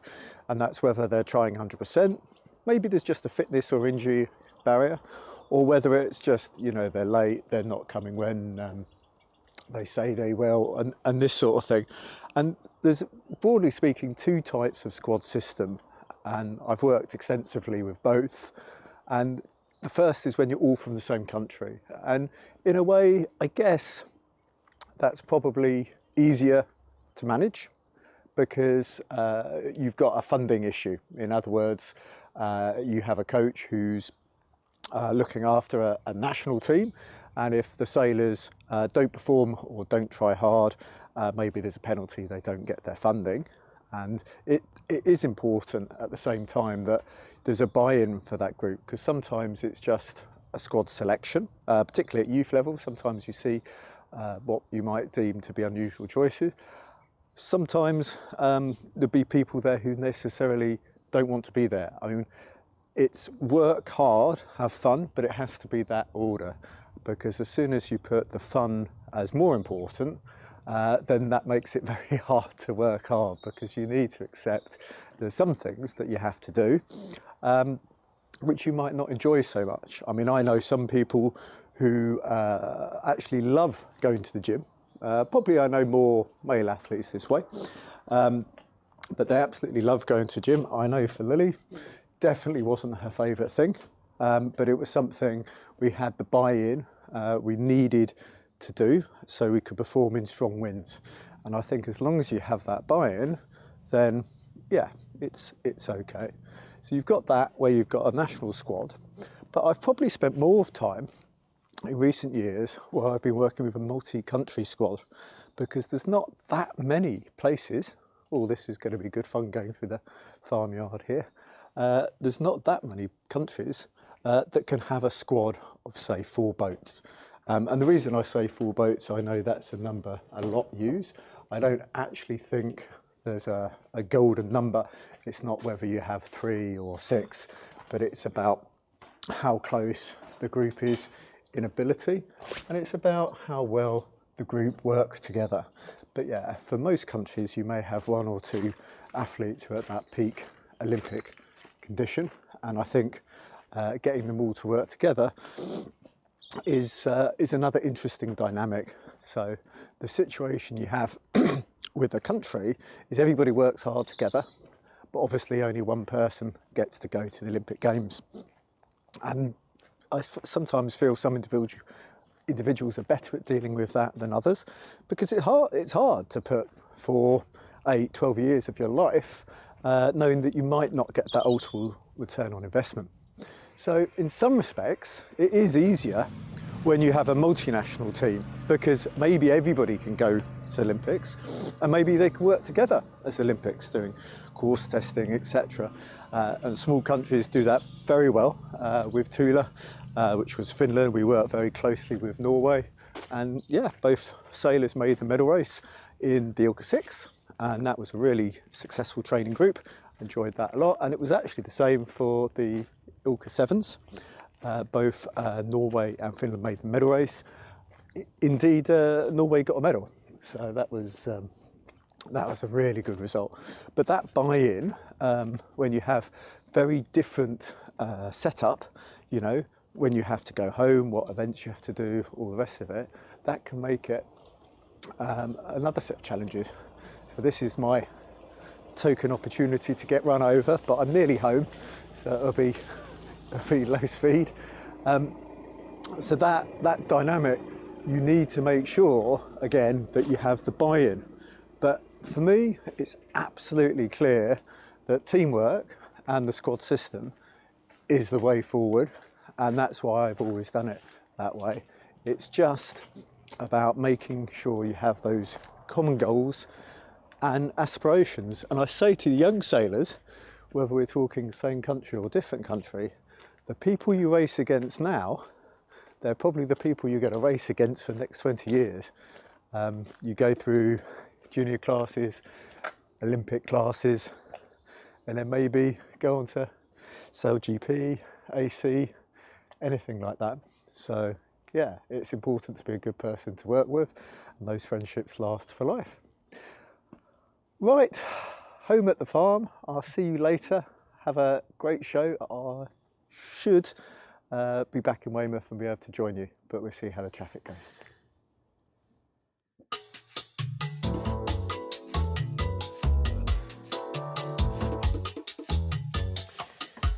Did you see how he ended up right in front of his truck with the branding on it? He's really getting good at this. I don't know if I could have kept talking. I suppose I could have. Julia, it's Halloween. We got our black and orange on. You look marvelous, darling. No, yes. You got to put your headset, not now, but before we get done here with the show, right. Get you to put that back on. Thank you, John. Wonderful. And I hope U.S. Sailing is watching, because we don't, we really don't have a squad system. We anoint a couple teams. They don't really work together. They are competitive.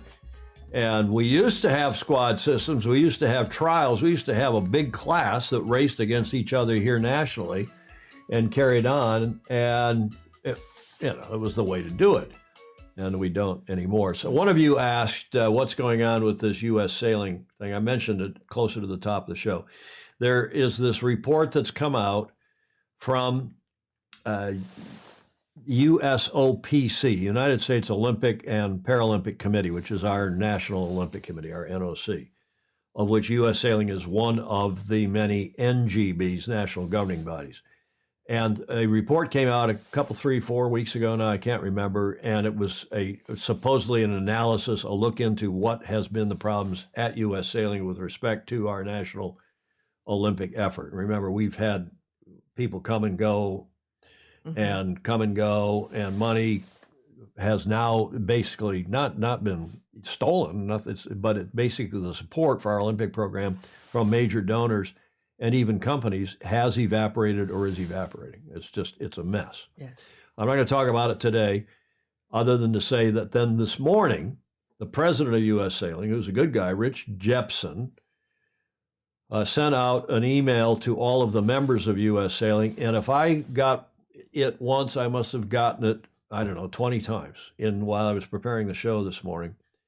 I told a couple of you on here watching, if I had a nickel for every one of them I could buy at least a cocktail at St. Francis Yacht Club or this weekend down in Newport Beach. But the point is that this email letter came out from the president, and frankly, the reaction has not been, I'm going to be polite, strongly positive. But Rich Jepson, the president, who's from San Francisco Bay, the East Bay, last week agreed to come on the show. He sent me a very nice email and said, I'd like to come on the show and explain. I'm ready to now talk about what's been going on. So I haven't had time to tee that up with Rich because, as you saw at the top of the show, we've got the string of guests, Andy and Gary Jobson this weekend, Hamish Ross next Tuesday. We got Graham Sweeney coming on the following week. But if we can get Rich Jepson on here, we will indeed do that ASAP. Yeah, it's timely. And it is timely to have him explain his side of the story because, it's now been 6 months since CARD and the chairman of the foundation, Bill Rue, and the two of them have been criticized in these communications from USOPC and indirectly. They haven't named them, but obviously they're talking about CARD and about Bill Rue, who was the chairman of the foundation. But I don't want to go into all that now, other than what I've already said, and we'll let President Jepsen come on in due course, ASAP, and explain what's going on from his perspective as president of our national governing body, U.S. Sailing. Julia, please. There's one. Ed Worley has a question that he would like answered, which is to John. Can you show us some exercises for older sailors to keep in shape? That's a good question. Mm-hmm. Huh? Yes. And if is John on? I haven't seen a comment from him, but he's probably on if he's gotten home, driving home safely. But I think that's good. He should recognize that a bunch of us are, we're old farts out here. And not maybe just for sailing, but he's a very smart guy and understands this. Just what should we all be doing to stay fit as 50, 60, 70-year-olds, whether or not we're sailing, right? Yep. By the way, did you know that this past weekend, I'm just full of facts.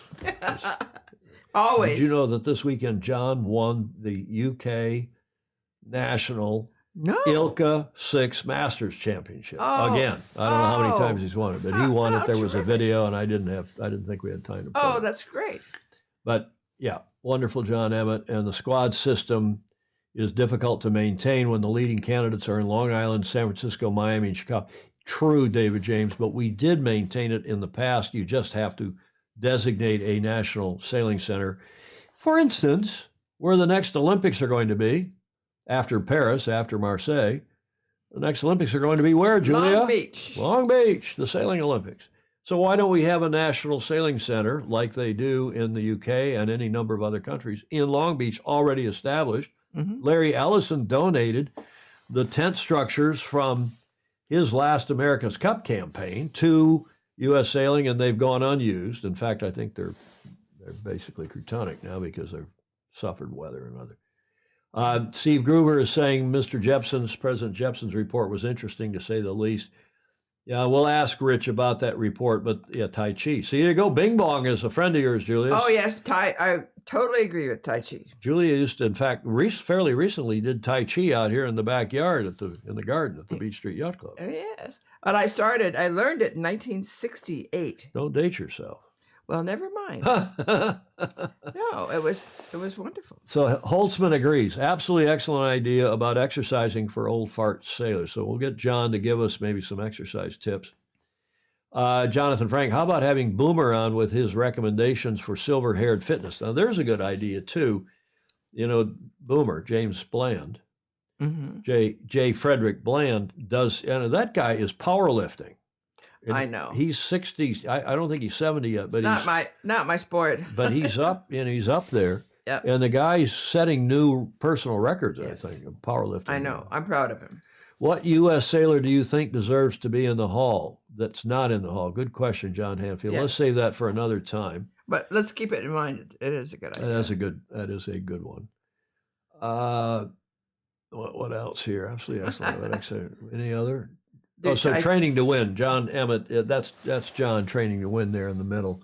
He says he is driving. Stingray's asking what happened to that guy Perch who left U.S. Sailing and then also left U.S. Magic. Well, that's a sad story too, Julia. There was a guy who was the the marketing manager, the development director at U.S. Sailing, who was excused from further participation. Yeah. Was picked up by American Magic. He's been excused from American Magic, and I'm not going to go into why, but it's not a good. That's too bad. It's not a good story. Put Tom in the Hall of Fame. Bing Bong. I love Bing Bong. No, I don't need to be in the Hall of Fame. Thank you. Clayton Emily, do Tai Chi, or you will end up drinking chai tea. Sunfish goat. I know he's talking about. There's some good sunfish sailors. And I was a good sunfish sailor. I loved that class. We had a lot. Ted Turner sailed sunfish. Did he? Yes. Everybody, pre-laser, anybody sailed sunfish. Then the laser came along. We all switched to the laser. Mm-hmm. And, of course, Emmett has been sailing lasers since he was born, I think. No. The youngster that he is. Julie Ahrens, using weights is very important. Builds and maintains muscle strength. Well, I'll give you a little tip. What I've just learned. Yes. Because at my advanced age, I was on some BP med because both my mom and dad, it's, you get old and your arteries Yeah. Yeah. your arteries harden up, and you get my blood pressure is not too bad, and I haven't been on any BP med. The doc said, it's getting up there. You better get on some BP med and get it back down, which I did. But you know what they say? You think that cardio, that running or walking is better for BP? No. You know what's best for BP? Isometric exercise. Tai Chi. Or Tai Chi, exactly. Put your back against the wall, according to all the reports, and you put your back against the wall and lower your legs down to where you can, and that the big muscles in your legs, isometric, or just simply doing this lowers your blood pressure better than apparently any other exercise. So talk about old farts.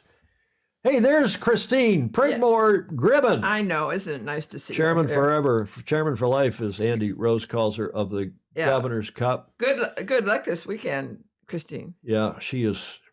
I tell you what, she is a star. I talked to her last night. Said, comparing notes, my forever boss. I call her my boss for GovCup TV. Better to have your picture on the Sailing Hall of Fame than on the wall of the post office. Only Clark would know. But I agree with Julia Ahrens. Using weights is very important. Builds and maintains, muscle strength. Julia, we're an hour and a half into the show. Let's see if we can wrap this up. Good idea. A couple more segments. This day in history. We talked about Hobie Alter being born on this day in history, these many years ago. But do you know what happened on the 31st of October in 1992? You want a clue? Yep. Here's your first clue. Oh, God, I don't know. Come on. Everybody knows who that is. I don't know who he is. He's the first, one of the first people to go by only one name. He was Galileo. Okay. Galilei. All right. Italian, obviously. 1564 to 1642. And what did he do? What is he most famous for? He and Copernicus. Yeah, the solar centric, figuring out, and then against the church, going against the church, and saying that heliocentric, I think, is the quite proper word, meaning helio, meaning sun, heliocentric model, not the Earth central, as the Roman Catholic Church and others were suggesting that the Earth is the center of the universe. Was the center of the universe. Well, Mr. Galileo said, no, that's not the case. Stingray saying, did he discover pumpkins? Hanfield's asking, when was he killed by the Catholic? He wasn't actually killed by the Catholic Church.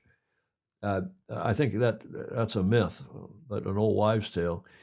And no, it's not when we learn to navigate. The sun is the center of the solar system. Well, he knew that. He had figured that out. But here is in 1633, a few years before he died, he's facing the Roman Inquisition in that famous painting. You've seen that painting by Christiana, I think it was his name, Christiana Bonti, a painting just done after the America's Cup, 1857.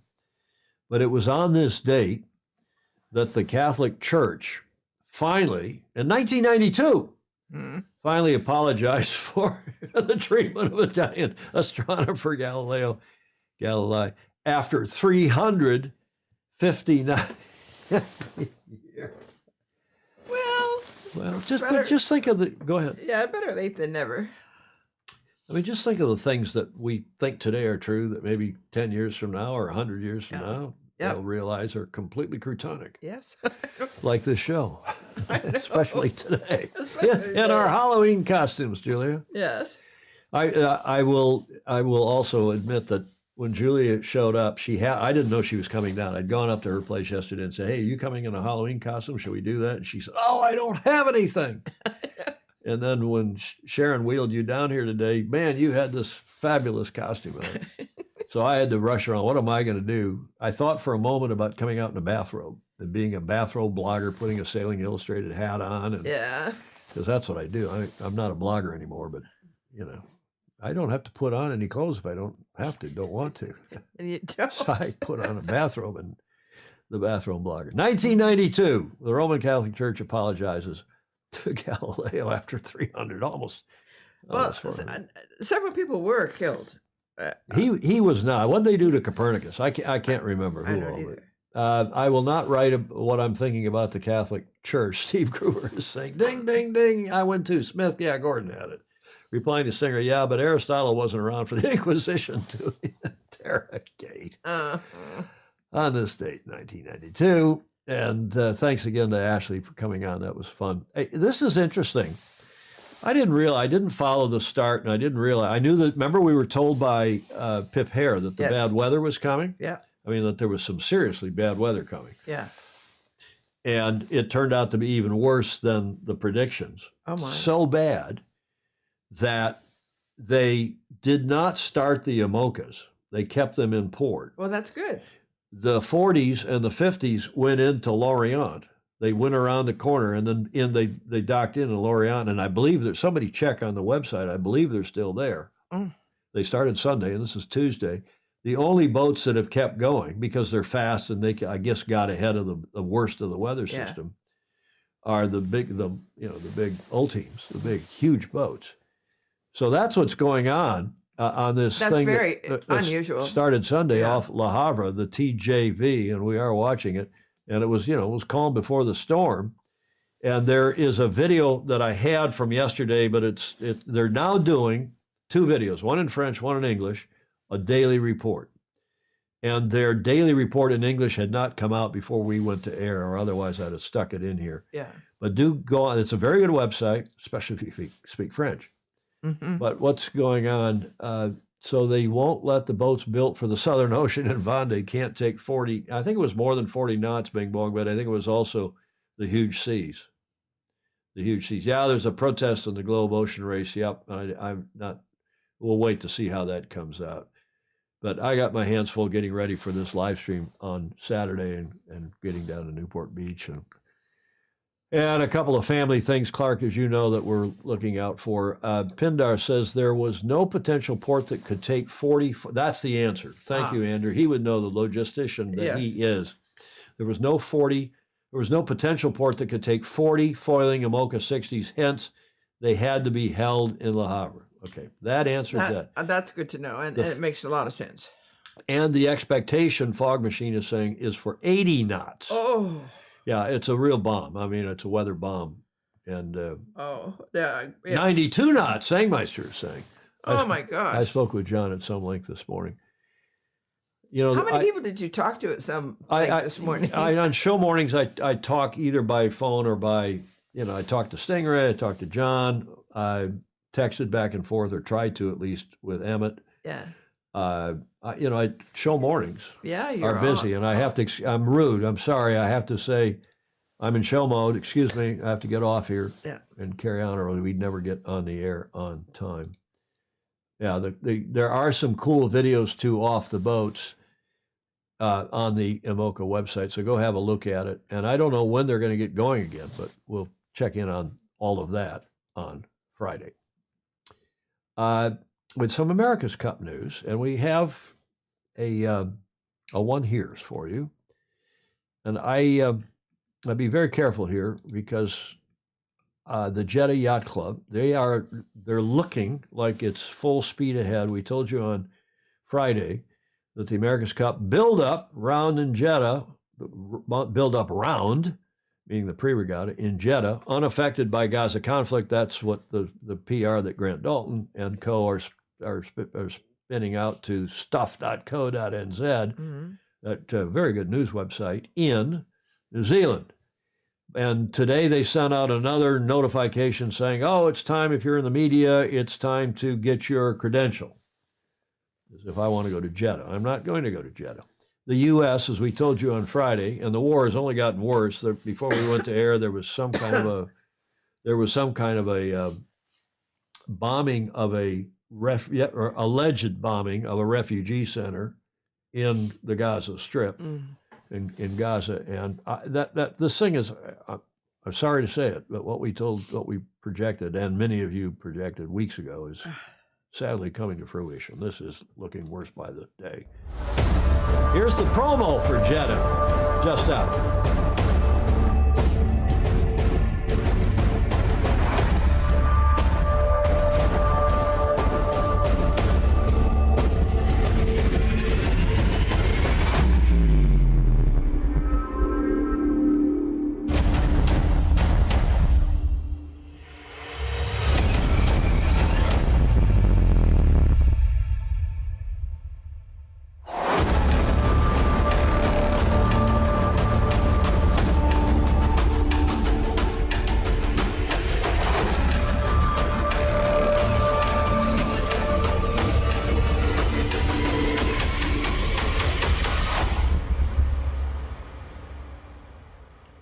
Okay, so as you all know, that's coming up here at the beginning of December. I don't see how the insurance companies are going to let these teams go. I don't see how the yacht club, parent yacht club of any of these teams, would let them go.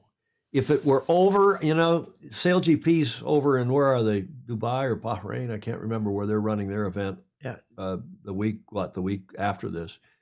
And they're over on the Persian Gulf. It's maybe a little different over there, but on the Red Sea, just down from this war that's going on, I don't buy it. Now, here's the one here. It's a summary of things, some of which I'm a little more sanguine, a little more sure about than others, but it's semi-quiet right now because it's not upcoming, it's a current ARB panel filing from several teams, at least one team, maybe two teams, against this event, and trying to get the ARB panel again to excuse the teams that don't want to go from going. So that's in play.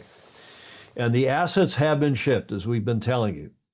But one hears that the Swiss may join American Magic in this new filing for being excused from Jeddah. Well, I was surprised by that, but that's what we are now hearing. Mm-hmm. The Swiss may also file with the arbitration panel and join, or at least support, the New York Yacht Club American Magic filing. Spithill and the Italians are telling, including Patrizio Bertelli, I am hearing from sources within the team as well as others, that they have no interest in participating as well. Apparently, more than American Magic are bringing in their own security to protect Americans on other teams. Think about that. It's not just, here's a war where one of the, if the Iranians are behind this, and I think everybody clear thinking thinks the Iranians are, and Hamas, to say nothing of some others, are chanting death to Israel, death to America, death to Americans. And you're going to go do this? Take the chance? Yeah, Saudi Arabia, I think Julie Ahrens is right. Saudi Arabia will have good security and will do everything they can do to protect people. But how would you know? And if something happens and you've let your team go, and to Mr. Dalton, if this happens on his watch, he'll have literally, not just proverbially, he'll have blood on his hands. Yeah. And I don't think this is going to happen for that reason. And because follow the money, I don't think the insurance company is going to let it happen. The residual of Blackwater, which is the DeVos in-law, there's a guy who is married to one of the DeVos kids, runs this company called Blackwater, which was, it has been a private security company and contractor to the U.S. government. And they're assisting, there's no question, they're assisting American Magic and other teams, including Americans on teams other than, Spithill's ostensibly an American. Yeah. I just don't see how this is going to happen. It makes no sense. Still no discussion if Saudi Arabia is safe. Why didn't TNZ put the American Magic base next to their base in Jeddah? Well, I think that's a stretch. I think that's a conspiracy theory, and I have been told that, but I don't think TNZ is trying to keep the Americans away from their base. We are told, and we understand reliably, that the kingdom has told all teams that alcohol logos have to come down. Most beer companies have other non-alcohol products, so anticipate water, snack logos in its place. Remember, they've got beer sponsors both for the TNZ and for the event and so on. But that's a minor deal. At the end of the day, it's security and safety.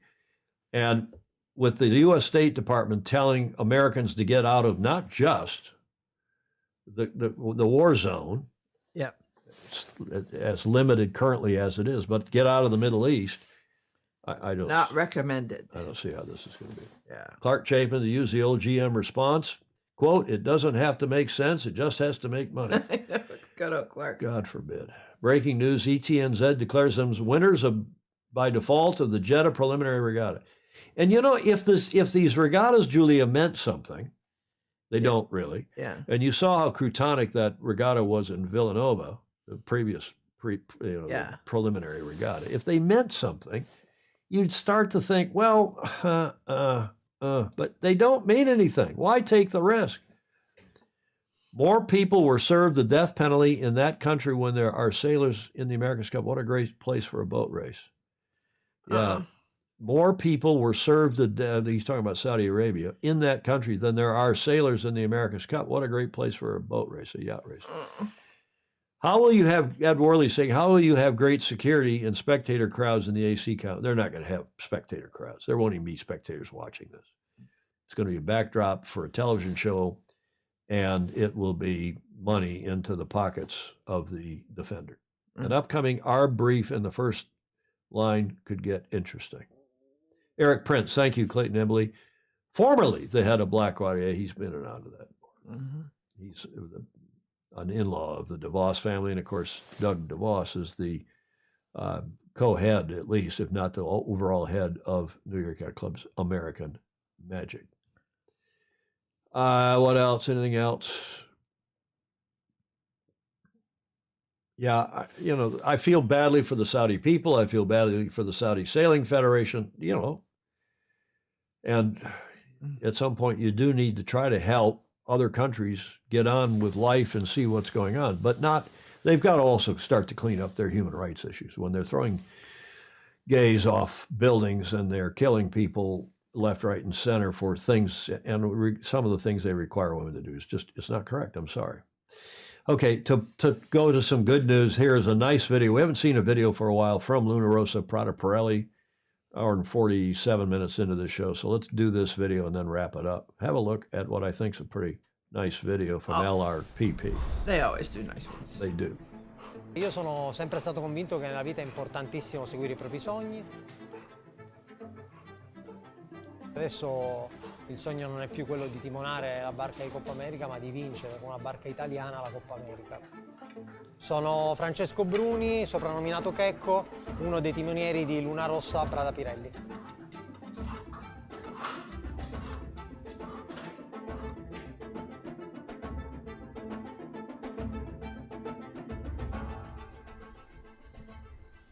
Si è accorciato un po' troppo, quindi l'ho scucito adesso e se Sono stato spesso definito una persona un po' eclettica e soprattutto in carriera ho ricoperto tantissimi ruoli in tantissime situazioni diverse. Ho fatto tante classi olimpiche su barche diverse, ho vissuto esperienze nel mondo della vela a 360 gradi. The shorter it is, the more we can maybe do a day where we don't put the boat in the water if it's a maybe, and we wait for the conditions to be acceptable and more promising. Because if we have to plan it a lot in advance and it's a 3-hour thing, we will put it in the water, wait for the wind, and then take it out like it happened the other day. Obviously 3 hours is an extreme, but if we shrink that time. No, la prima volta che ero in barca a vela ero molto piccolo e mi è stato detto che ero con mio papà su un laser a Palermo e lui mi ha portato in giro. La passione per la vela ce l'ha anche lui, e anche mia madre, è una cosa che viene un po' da entrambe le famiglie. Mi è stata tramandata fin da quando ero piccolo, ma diciamo, mi è piaciuto da subito. In carriera ho avuto tantissime figure che sono state d'esempio per me, dei punti di riferimento che mi hanno insegnato tanto. Iniziamo con tutti gli allenatori che ho avuto fin da piccolo, primo tra tutti mio padre che mi ha insegnato tantissimo. E non per ultimo Jimmy Spitil, cioè Jimmy mi ha insegnato tantissimo, continua a insegnarmi tanto. Il mio sogno è anche quello di insegnare qualcosa a qualcuno e spero in futuro, anche adesso, di riuscire a farlo. Ma sì, Luna Rossa è ormai è quasi una famiglia per tutti, soprattutto per chi come me è con Luna Rossa da diverse campagne di poppa. Smagrisce un po' Randa e ingrassa un po' di più il fiocco se puoi. Portare avanti il sogno per l'Italia con la bandiera italiana dietro le spalle è un'altra cosa. Ok guys, we're ready to test.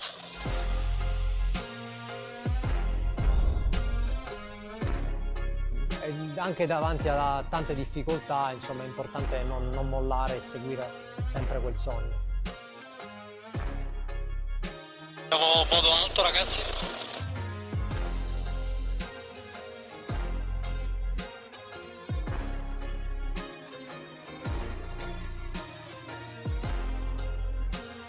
Siamo virati. Altro 5%.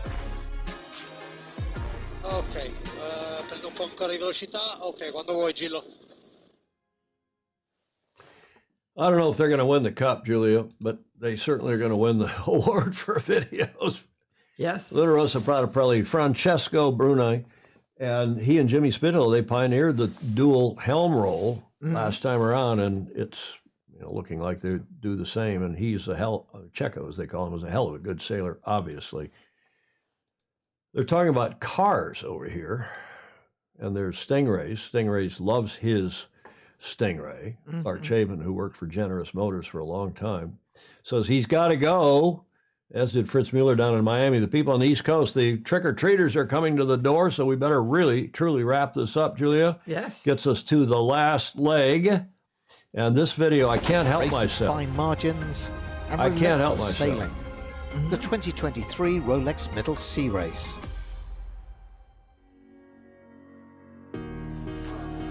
Constant changes in conditions and geography are synonymous with the Rolex Middle Sea Race. Early in this year's contest, the front runners who exited the Messina Strait in good breeze gained a decisive advantage. Leopard 3 led in the quest for monohull line honours. A relentless bullet remained in close contact.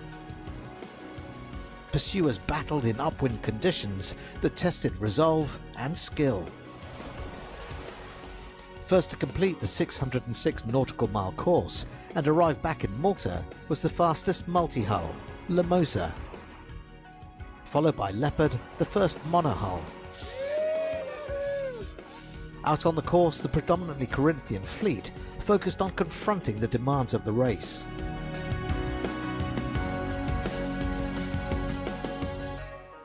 Amongst them, Red Ruby, an American double-handed entry, produced an heroic performance to finish just 24 seconds from the corrected time posted by overall winner Bullet, confirmed at Royal Malta Yacht Club's prize giving. The Rolex Middle Sea Race is by far one of the most epic races in the world. Winning a corrected time is an achievement of a lifetime, and I'm extremely happy. The 44th edition of the Rolex Middle Sea Race offered another demonstration of the allure of this unique event.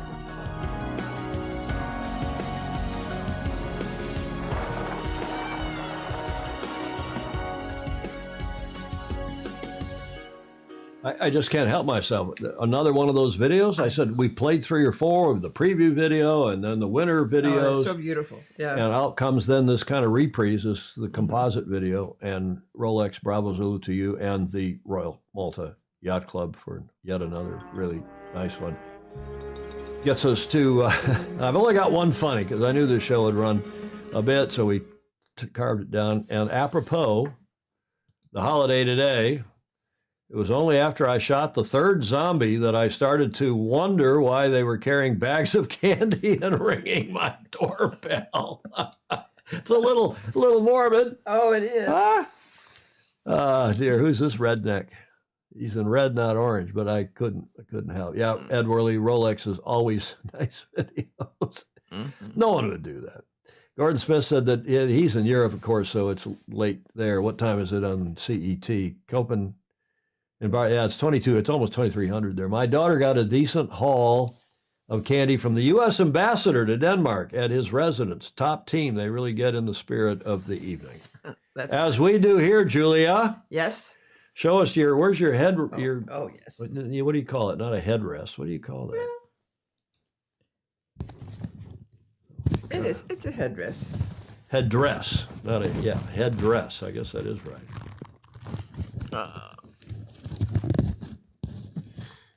I can really good this.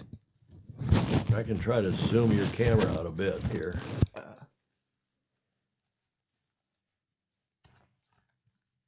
And tilt it down. There's your microphone. It looks like the Johnny Carson show from 4 years ago. You can't get it on, Julia. No, but that's fabulous. Yeah, it's actually a quite interesting and long tradition for this little town that's in the middle of between the Atlantic and Manaus, and this is a long tradition, beginning with all these feathers being vibrant colors. These are mostly dyed now, but the Amazon breeds lots of very interesting colors and things. Well, that is, if nothing else, is interesting. The back side of it's oranger. I don't know which, I guess that's the front side. By the way, that last cartoon was from Bannero, from the Fuzzy Fuzzy. We appreciate him sending that. Mm-hmm. And we are to the finish line. So thanks, Julie, for that headdress, which inspired my Crutonic Halloween costume as the general manager. Yes. I'm the field manager of the San Francisco Giants, the baseball team here. It was the only orange and black thing I have other than my Balboa Yacht Club regalia. Well. Which, do you know why Balboa Yacht Club has orange and black in their burgee is orange and black, one of the few. Because of the college affiliation of somebody. Because of the club was started by some graduates of Princeton University whose colors are black and orange. There is also a Halloween yacht club. I think Atkins put me onto this. One of the East Coast, it may have been Banner. There's before Halloween yacht club on Long Island Sound. We should have gotten maybe a live feed from them today. Julia, what? You're a witness. Yes. Oh, please don't forget to like, follow, and share. What is, I cannot read these comments. Julia Hontus. Not Pocahontas, Julia Hontus. That's pretty good. Yeah. Rick Mannero, Wilford Brimley from Quaker Oats, Oatmeal, and a movie Cocoon. What is going on here with those comments? Yeah. Rolex are always nice videos. Julia, go ahead. I know. I wore a real headdress, an American Indian headdress, as a cheerleader in high school. There's a bustle in your hedgerow. You know what that's from? No. That's a song. I got to reset your camera here. We're now Crutonic. Okay, I got to look over my glasses so I can see what the hell I'm doing here. Your comments are welcome, even in replay. Did you say like, follow, and share?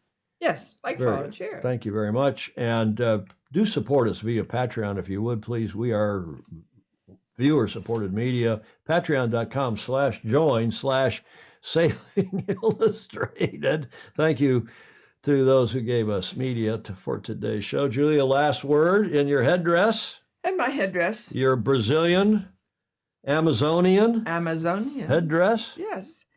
Who would believe that it lasted 25 years? You said 40 years at the top of the show. I did, but I was thinking it was 2004 when I got it. And so Okay, well, don't hit your mic with a headdress and we'll get out of the show. Thank you all for joining us today. Thank you, Ashley Householder. We'll see Ashley down south at Balboa Yacht Club and at Newport Harbor Yacht Club this weekend. Friday, I have Gary and Andy as my guests. That'll be fun. Live at 1300 in the first hour. In the second hour, we have Christine Gribben, as she's now known, having married Kevin Gribben. And we also have Dion Ficker McDonald in the second hour of Friday's show. That should be a lot of fun as we will talk about the National Sailing, I should say. We'll talk about the America's Cup, too. I'm not sure, Julia, if anyone has ever had Gary and Andy on the same interview, same stage, same platform, probably on the same platform, but where they, and I'm going to try to get them to talk about their series in 1977 when Gary was the tactician for Ted Turner. Oh, yes. And Andy on Australia against Courageous. Andy was the tactician with Noel Robbins. That's a different era, but great stories. Great story. So we'll see if we can do that on Friday, as well as talking about National Sailing Hall of Fame and the induction and so on, which again we will air on Saturday morning, live stream for all of you wherever in the world you are. Thank you very much for joining us. Hope to see you on Friday's show and then over the weekend. And happy Halloween. And have a, some people are still celebrating. Trick-or-treaters are not here yet, Julia. Hide. Huh? Hide. Sail fast, sail safe, have fun. Thank you. Ciao for now. See you Friday.